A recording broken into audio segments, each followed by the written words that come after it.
Good morning, students. We have been discussing that whenever the charges are in a state of motion, those produces a large number of phenomena or properties.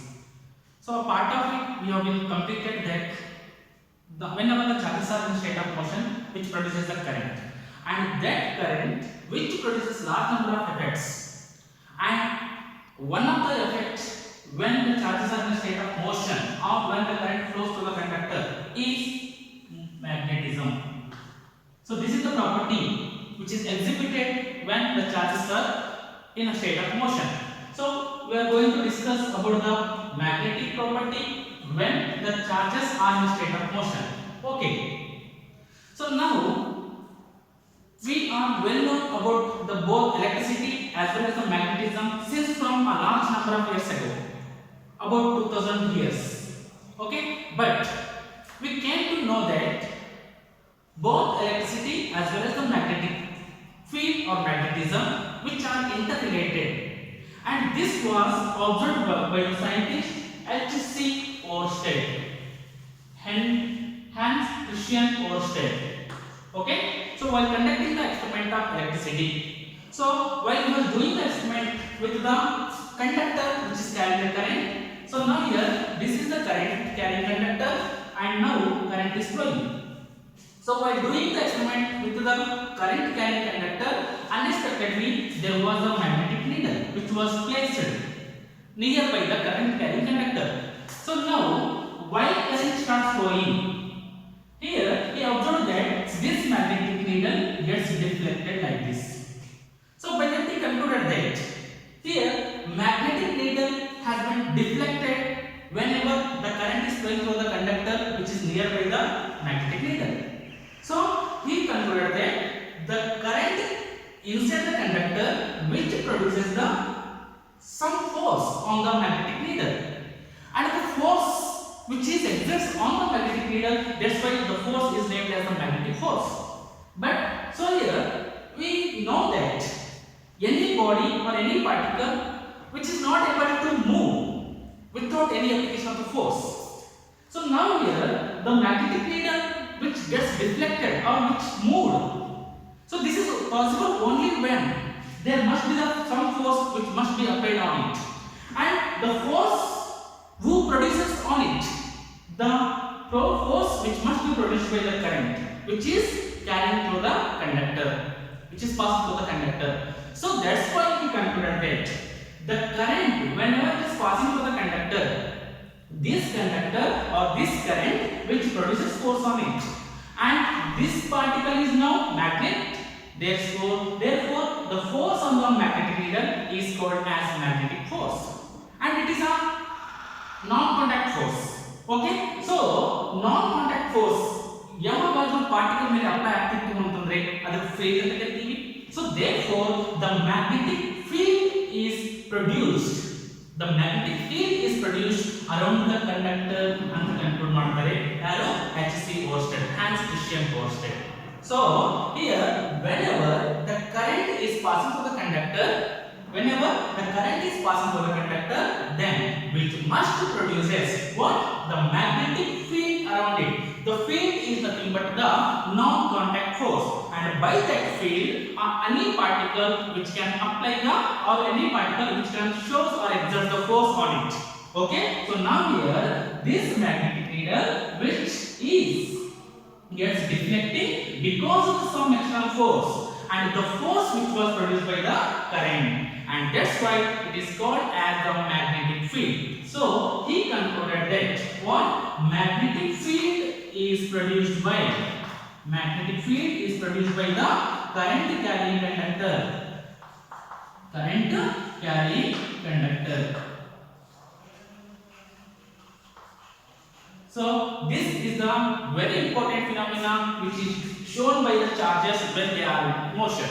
Okay, so now to find the direction of the magnetic field produced by the current carrying conductors, there are some rules. Okay, as we have Ampere's circuital rule,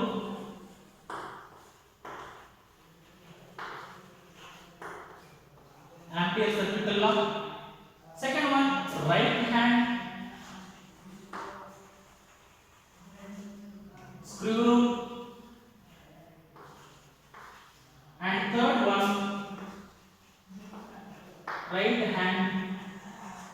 class rule. So what are these? These are the laws by which we can calculate or can determine the direction of the magnetic field which was produced by the current. Okay, so now what is the statement of Ampere's circuital law? Sorry, here it is not circuital law, it is a swimming law. Ampere's swimming law. Okay, so now what is Ampere's swimming law? Here, if a person is imagined to swim along the current carrying conductor, suppose here this is the conductor through which current is flowing. Okay, and if a person is imagined to swim along the conductor like this, here this is the current, sorry, this is the conductor which carries the current in this direction, and a person is imagined to swim along the conductor in the direction of the current flowing. So therefore his feet is here and his head is here. Okay, so current is entering from his feet and leaving from his head. Here it is head and here it is feet. Okay, once again, a person is imagined to swim along the current carrying conductor such that current is entering from the feet and leaving from the head. Then the magnetic needle which is always deflected towards his left like this. So here suppose here the current is flowing in this direction, then the magnetic field will be like this. Okay, here this is the current carrying conductor and a person is imagined in this direction, such that here this is the feet and this is the head, so that current is entering from his feet and leaving from his head like this. Then the magnetic needle placed nearby the conductor is deflected towards his left like this. Or if a person is moving like this, which is opposite to the current carrying conductor, then magnetic needle is deflecting like this. Okay, so this is the statement of Ampere's swimming rule. Once again this is the conductor which is carrying the current in this direction, and in the same direction a person is imagined to swim like this, where here this is the head and this is the feet. Okay, so that current is entering from the feet and leaving from the head. Then the magnetic needle which is placed nearby the conductor which is deflected towards his left. Okay, so this is the statement of Ampere's swimming rule, and by this Ampere's swimming rule we can determine the direction whether it is clockwise or whether it is anti-clockwise like that. Okay, direction of magnetic field. And now right hand screw rule. Suppose if there is a screw, okay, like this, and this is the tip, and here I want to rotate the screw either in clockwise direction or in anti-clockwise direction. ಈ screw ಅನ್ನು ನಾನು rotate ಮಾಡಬೇಕು. ನಾನು clockwise rotate ಮಾಡಿದ್ರೆ, clockwise like this, clockwise ಅಂದ್ರೆ ಈ ರೀತಿ rotate ಮಾಡಿದ್ರೆ ಈ ಸ್ಕ್ರೂ ಏನಾಗುತ್ತೆ, ಒಳಗಡೆ ಹೋಗುತ್ತೆ, ಬೋರ್ಡ್ ಒಳಗಡೆ. Okay, suppose here this is the screw. Okay, ನಾನು ಏನು ಮಾಡ್ತೀನಿ, ಸ್ಕ್ರೂ ನ rotate ಮಾಡ್ತೀನಿ ಈ ರೀತಿ. ಓಕೆ, ಸೊ ನಾವು here this is the rotation. ಈ ರೀತಿ rotate ಮಾಡಿದಾಗ ಟಿಪ್ ಆಫ್ ದ ಸ್ಕ್ರೂ ಎಲ್ಲಿ ಹೋಗುತ್ತೆ, tip of the screw is moving inside. Okay, this indicates that the tip of the screw indicates that the direction of the current. Okay, suppose once again e kade nodi. So here this is the tip of the screw. This is the tip of the screw, and now I am rotating the screw in a clockwise direction like this. So now here screw is moving inside. So that here the tip of the tip of the screw indicates that the direction of the current, and here the direction of rotation of the screw indicates that the direction of the magnetic field. Is it clear now? Once again, while rotating the right hand screw, the tip of the screw indicates the direction of the current, and so that the direction of rotation of the screw indicates the direction of the magnetic field. So here the tip, when it is moving like this inside, the direction of the magnetic field is clockwise. Direction of magnetic field is clockwise. Suppose here the tip is moving away, moving outside like this. Here, suppose if it is a screw, and now the tip is coming outside like this.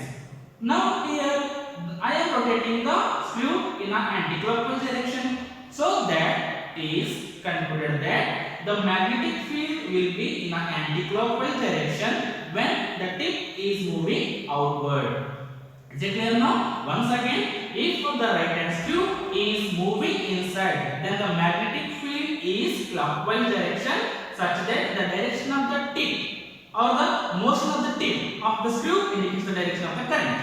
And similarly, if the motion of the screw or if the motion of the tip of the screw which is outward, then the direction of the magnetic field is anti-clockwise. Is it clear now? So by that and right hand screw rule, we concluded that magnetic field is clockwise and the current is inside, and magnetic field is anti-clockwise, the current is outside. Okay, and now right hand clasp rule. Clasp means held. If a person is imagined to be held the current carrying conductor like this. Suppose if I assume this is the conductor which is carrying the current in this direction. Okay, and here I have held the conductor which is carrying current like this. Okay, here the extended thumb. Okay, this is the thumb which is extended like this. This indicates the direction of the current, and the curved fingers which are indicating the direction of the magnetic field. Okay, once again, if a person is imagined to be held the conductor like this, such that the extended thumb indicates the direction of the current. Okay, and these fingers which are indicates the direction of the magnetic field. Suppose if the current is moving downward through the conductor like this. Okay, current is moving. So ಯಾವ ಕಡೆ current flow ಆಗ್ತಾ ಇದೆ ಆ ಕಡೆ ತಮ್ಮನ್ನು extend ಮಾಡಬೇಕು like this. Okay, ಈಗ ಇದನ್ನ ಇಟ್ಕೋತೀನಿ ನಾನು ಈ ರೀತಿ. So ಇಲ್ಲಿ ನೋಡಿ ಏನಾಗುತ್ತೆ, this is the thumb which is extended towards the current.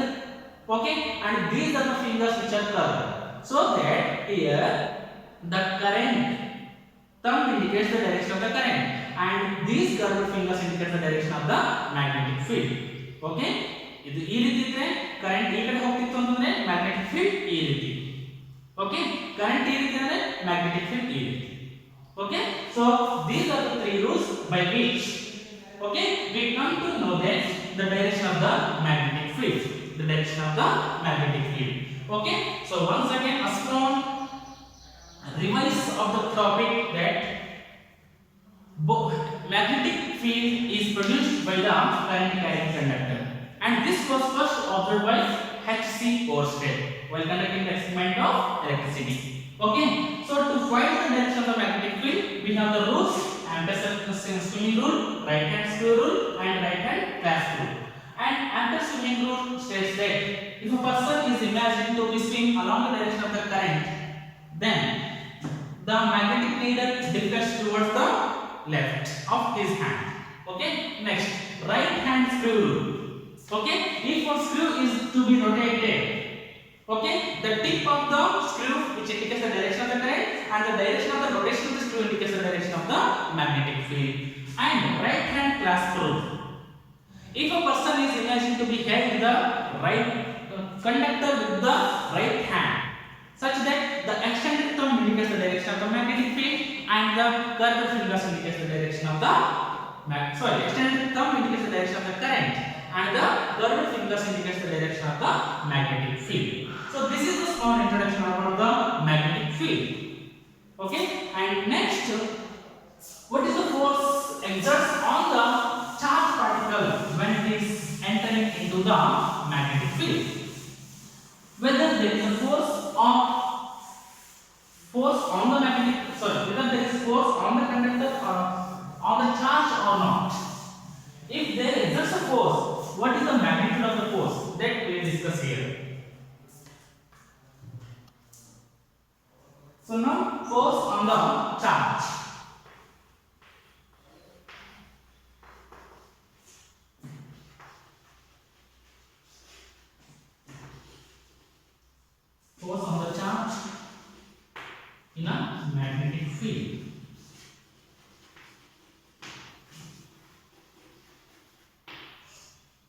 magnetic field. Okay. So now suppose there is a magnetic field, and I forgot to say that the magnetic field strength is denoted by B. B. Okay. So now here there is a magnetic field. There is a magnetic field here, and the strength of the magnetic field is found to be B here. Strength of the magnetic field is found to be B. Okay. And now this is a charge Q. This is a charge Q which is moving with a certain velocity V. A charge Q which is moving with a velocity V inside the magnetic field, and there is a magnetic field here. This is the magnetic field B.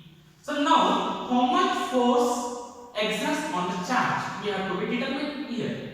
Okay, and the force on the charge depends upon what factors. Here the force on the charge particle, the force on the charge particle depends upon the quantity of the charge, magnitude of the charge. Suppose here 1 coulomb of charge which is moving with a velocity v in a magnetic field B, which exerts a force of 1 Newton. Then if instead of 1 coulomb there is a charge of 2 coulomb which is moving the same velocity in a same magnetic field, then the force must be increased by 2 Newton. Instead of 2 coulomb there is a 3 coulomb. Again force has been increased by 3 Newton. Again, so that here the force on the charged particle depends upon the magnitude of the charge itself. So by that here force is directly proportional to Q, strength of the quantity of the charge. Okay. Now again force depends upon what factor? Force depends upon the strength of the magnetic field. Strength of the magnetic field. Here, if the strength of the magnetic field is less, suppose here 1, 2, 3, 4. This 4 times it gets the strength of the magnetic field. Okay. Now here, if I remove this, the strength decreases now, and so that this magnetic field applies a less force on the charge. Again, if I remove this line, again strength has been decreased, so that again the force on the charge will be decreased now. So this indicates that by increasing the strength of the magnetic field, the force on the charge is increasing. Force on the charge is increasing. So that we concluded that the force on the charge depends upon the B. Force on the charge depends upon the B. So here it is depending on the B as directly proportional. By increasing the strength of the magnetic field, the force on the charge is increasing. So therefore force is directly proportional to B also. And again the force on the charged particle depends upon the velocity V. Velocity V. So here with how much of velocity the charge is moving inside the magnetic field, it also plays an important role on the charge particle, on the force. Okay. So therefore if it is moving with a larger velocity, if the charge is moving with a larger velocity, it exerts or it applies a large amount of force on the charge. If the charge is moving with a lesser velocity, then the magnetic field B exerts less amount of force on the charge Q. Okay. So therefore force on the charge particle also depends upon the velocity. So therefore force is directly proportional to V.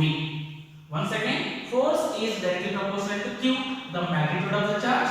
Force is directly proportional to B, the strength of the magnetic field, and force is directly proportional to V, that is the velocity. So from these three equations, we can write it as force is directly proportional to Q V B. Q V B. Okay. So force, if I remove proportional sign, there will be some constant K into Q V B.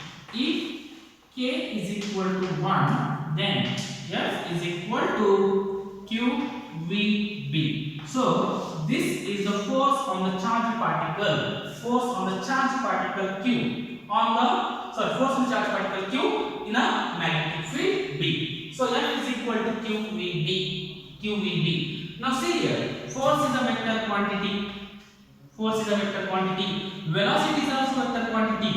B, strength of the magnetic field. Magnetic field is also vector quantity. So these are the two quantities which produces the one more quantity which is also vector. So it is possible only when the product must be cross. Okay. So here the result vector resultant is a vector quantity, and this vector quantity is produced only when the two quantities are multiplied by the scalar product. The two vectors are multiplied by the vector product, not a scalar product. The two vector quantities are multiplied by vector product, then only the resultant is vector. So here force is a vector quantity. This force is multiplied by the two quantities which are also vectors, V and B. So it is a vector quantity. It is possible only by the cross product. Okay. So here this is the equation. And what about Q? Q is the charge. Charge is scalar quantity. So therefore here we can multiply this equation by the scalar Q into V cross B. Q into V cross B. So F is equal to Q V cross B. Q into V cross B. See here, V is a vector quantity, B is a vector quantity. The cross product of two vectors is a vector quantity, and this is a scalar quantity. You can multiply to the vector. Okay. So F is equal to Q into V cross B. Q into V cross B. So in general, so this is the vector representation of the force. Vector representation of the force on the charge in a magnetic field when it is moving the velocity V. So in magnitude, this equation can be written as F is equal to Q. And what about V cross B? A cross B is equal to AB sin theta. A cross B is equal to AB sin theta. Similarly, V cross B is equal to VB sin theta. So this is the magnitude. So this is magnitude. And this is the vector representation. Vector representation. And this is the magnitude. So F is equal to QVB sin theta. This is the amount of force which exerts on the charge Q when it is moving the velocity V in a magnetic field B by making an angle theta. Okay, by making an angle theta. So this is the equation we have derived now. Now there are some special cases with regard to the equation.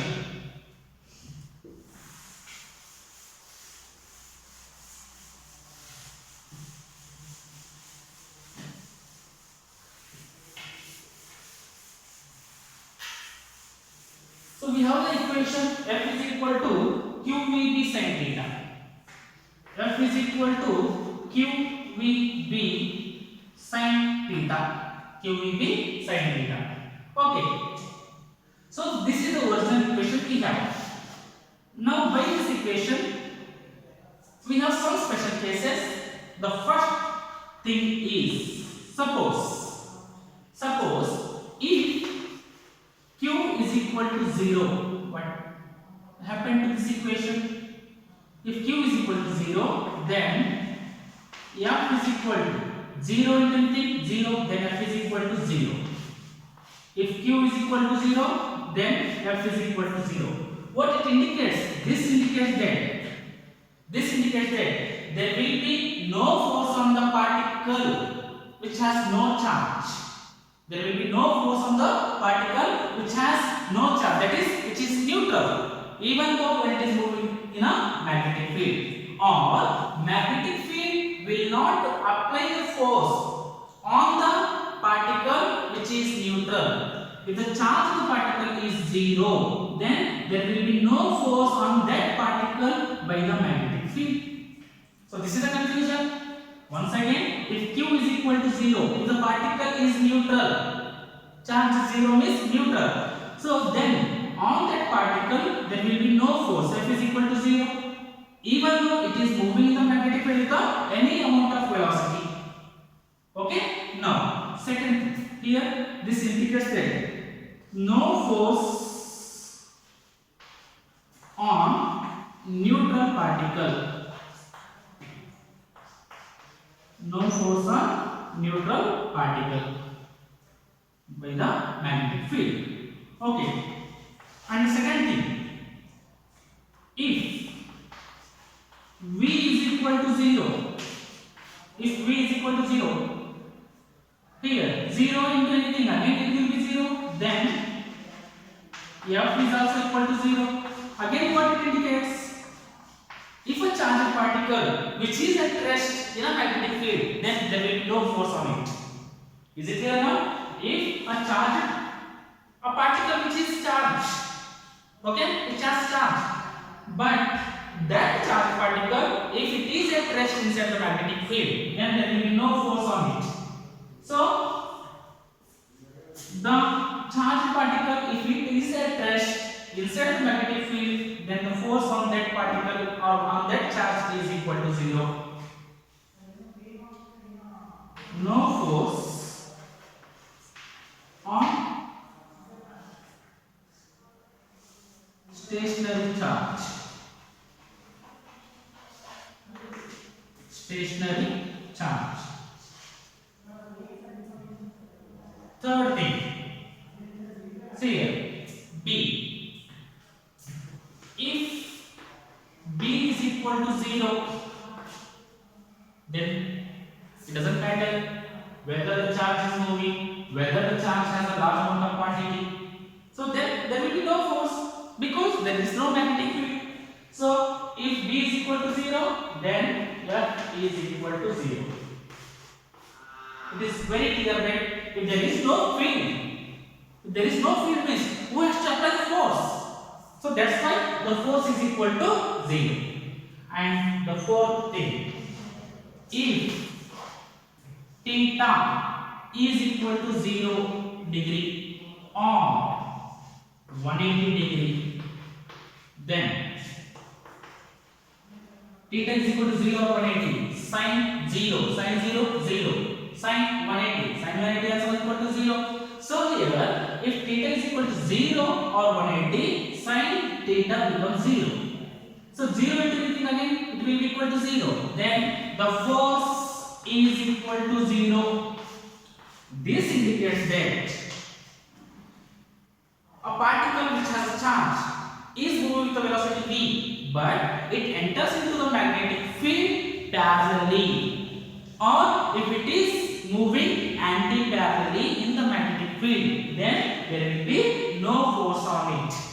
If a charged particle which enters into the magnetic field parallelly or anti-parallelly, then there will be no force on it. Okay? Charged particle moving parallel or anti-parallel, then no force on it. No force on it. Next, fifth thing. Suppose theta is 90 degree. Theta is 90. Then sin 90 is equal to 1. Sin 90 is equal to 1. And therefore, this gives the magnitude of the force as maximum. So therefore, if theta is equal to 90 degree, then force on the charged particle will be maximum. Force on the charged particle will be maximum. And what is the magnitude of that force? QV. QVB. So this is about the force on the charged particle in a magnetic field or by the magnetic field. And these are some special cases which we learned till now. Okay? So this is about the force on the charged particle by the or inside the magnetic field.